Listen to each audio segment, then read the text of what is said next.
शुभ समय।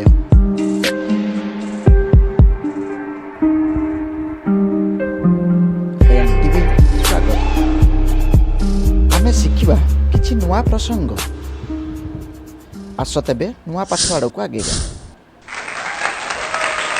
पिला माने मु जहा कहबी मन दे शुणिब। आज आमे शिखिबा भग्नांश ओ यार व्यवहार।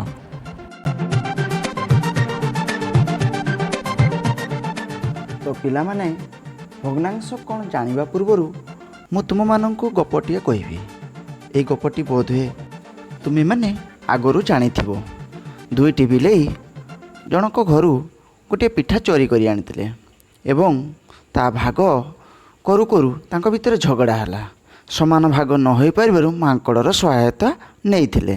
तापर मांकड़ किपरि गोटे पिठा को समान भागरे भाग करी करी से निजे खाई जाइतिला एवं सही गपरू आमे आज भग्नांश पाठ को शिकिबा।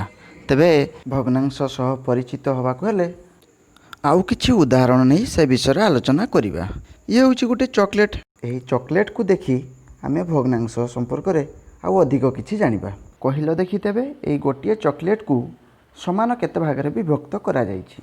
तेबे पिले तमे निश्चित एबे कहि परिबो एही चॉकलेट को समान आमे केते भाग विभक्त करि परिबा। आमे याकू समान 6 भागरे विभक्त करि परिबा, समान 3 भागरे विभक्त करि परिबा एवं समान 2 भागरे भी मध्य विभक्त करि परिबा। किपरि विभक्त करिबा ता चित्र रे मध्य दर्शा जाइछि। आगो थिबा प्रश्न गुडी को पढी उत्तर कुह। प्रथम प्रश्न होछि केतोटी चॉकलेट निया जाइछि, चॉकलेट को समान भागरे बांटी हेबो कि। तृतीय प्रश्न केते समान भागरे आमे भाग करि परिबा। सही परि गोटे त्रिभुज को देखो। ये त्रिभुज को आमे समान भाग में भाग करि परिबा कि नहीं देख। एवं ये समान भाग जो भाग करला परे या भग्नांश किपरि परिणत होउछि ता मध्य आमे देखु। त्रिभुजटी को समान 2 भाग में विभक्त कराइछि एवं प्रत्येक भाग को आमे अधा बोली कहू। एही अधा को आमे 1 विभक्त 2 माध्यम रे दर्शाउछु।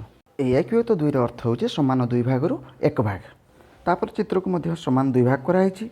ये प्रत्येक भाग को आमे अधा कहूचे। ये अधा को आमे भग्नांश सूचेबा 1 विभक्त 2। तापर यहाँ 4 भाग में विभक्त कराइछि एवं प्रत्येक भाग को आमे 1 विभक्त 4 बोली कहि परिबा। एठार ताले आमे प्रत्येक भाग को केते कहबा जेहेतु यह अधा हिच आमे 1 विभक्त 2 कहबा। एही चित्र रे प्रथमे आमे 1 विभक्त 2 माध्यम सूचेई परिबा। तापर समान 8 भाग हेतिबारु ए प्रत्येक भाग को आमे 1 विभक्त 8 रूप रे नै परिबा।